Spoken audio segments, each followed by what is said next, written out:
He was a star. One of America's leading radio personalities of the time, Cousin Brucey. I liked his eyes. I liked the way he looked at me. He looked at me when he was on television all the time. I became feeling that he was one of my cousins. I knew the man. I had great respect for him. Jack Parr, in those days America's leading television host. Been running in 7 primaries since January.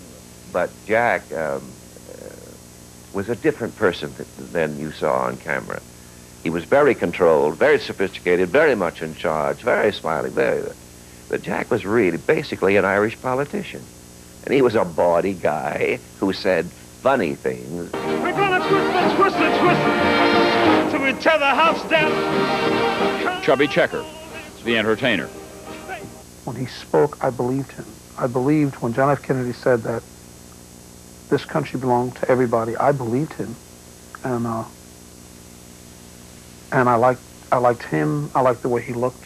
Johnny Unitas of the Baltimore Colts, pro football's best-known quarterback. The president was an outstanding football fan. I found Jack to be very easygoing, very easy to talk with, just on just about any type of subject. And he was a fun-loving guy. And I think that you could see his personality and where everyone loved the guy.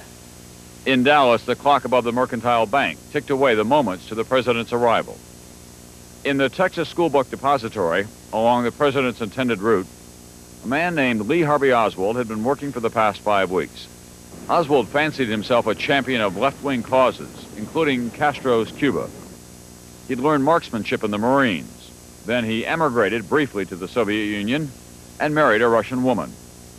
After his return to America, he used an assumed name to purchase a military rifle from a mail-order house. But Dallas was not paying much attention to losers like Lee Harvey Oswald. This was a boom town, noted for oil money, conservative politics, and blue-nose attitudes. But that didn't stop the natives from flocking to the film version of Tom Jones, one of the more uninhibited films of 1963. Times were changing faster than we realized. But most Americans still seem comfortable with the past and confident about the future. Most school days began with the Pledge of Allegiance. It was not yet a political issue. Neither was service to the country. The draft was a fixture. Every young man registered and, if needed, served 2 years in the armed forces. Most served with pride. Personal computers, of course, hadn't been invented yet. Existing computers were big enough to fill a large room. American industry still led the world. We were the largest producer of steel. The cars that keep Chevrolet going great in '63 at your Chevrolet dealers. 95% of the cars sold in this country were made here. Now, only 60%. Back then, America was still the world's leading producer of television sets, radios, and kitchen appliances. Few people worried about American competitiveness or productivity. I think the strength of the economy in those years was of high importance. Historian Arthur Schlesinger, Jr., who was a member of Kennedy's White House staff. And I think obviously this made it possible to sustain both a strong defense program and also strong social programs. Those were still within our economic competence. John Kennedy saw space as an important part of the new frontier. We were behind the Russians, but he had an audacious dream for that time. I believe that this nation should commit itself to achieving the goal, before this decade is out, of landing a man on the moon and returning him safely to the earth. Most Americans were getting their news from television, and the top-rated news program was the Huntley-Brinkley Report. Mr. Kennedy pointed out to Limasse there are more people of Irish descent in the United States than there are in Ireland. Good night, Chet. Good night, David, and good night for NBC News. The hottest television news story, civil rights. As founder of the Congress of Racial Equality, James Farmer was on the cutting edge of the civil rights movement. Kennedy offered a new America. He said, we want to stride into the new horizon. Black said, yes, yes. the spring of 1963, there were the great demonstrations in Birmingham demanding total desegregation of the whole city, led by Martin Luther King.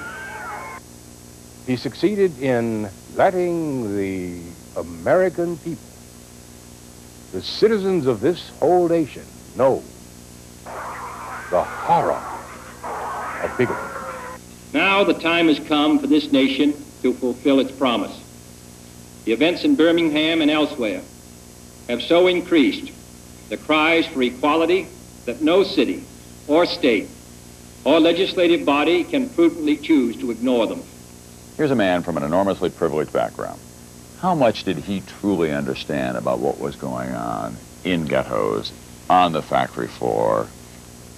I would say that in the White House, he understood not as much about that life as he should have, but far more than he previously had.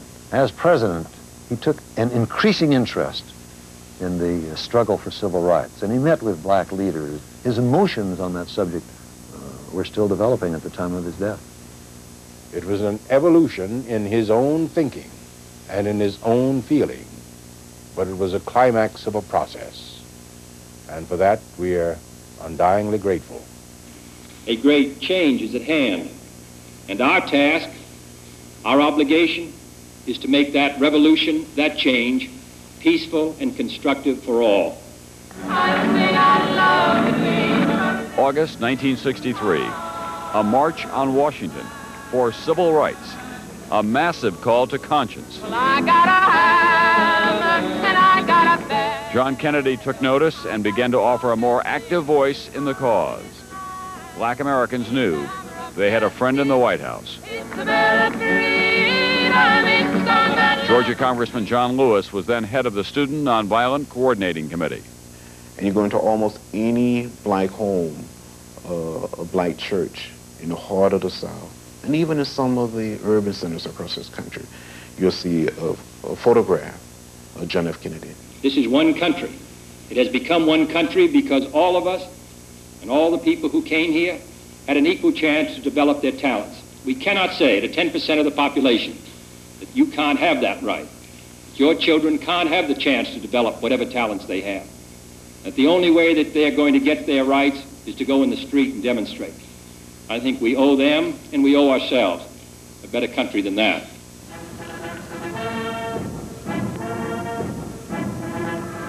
The weather had cleared when the president's aircraft landed at Dallas.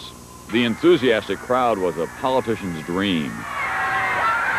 Despite the city's reputation as a nest of right-wingers, all over Dallas, people were excited about seeing the presidential couple. Bobby Hargis was a young Dallas policeman assigned to the presidential escort. When they stepped off the airplane, it was like meeting a Hollywood star or something like that. School teacher Jean Hill went with a girlfriend. We were going to get to see this great president of ours that we thought was such a Prince Charming and his Cinderella wife, and it was all the things that fairy tales are made of, and he was ours. He was America's. Charles Brem took his son to the event. I was truly excited. I was going to see the President of the United States. At about the same hour, co-workers noticed that Lee Harvey Oswald was lurking on the 6th floor of the book depository. That morning, Oswald had smuggled his rifle into the building. At the airport, Jacqueline Kennedy was the American equivalent of visiting royalty. Her grace and beauty were undeniable, but there was something else. She was at once Mrs. John F. Kennedy, First Lady, and at the same time, she was Jackie, the brightest star in her own constellation. And think of this, Jackie Kennedy was only 34 years old on that day in November. The trip to Texas was one of her first official acts since the premature birth of a son the previous summer. The baby, Patrick Bouvier,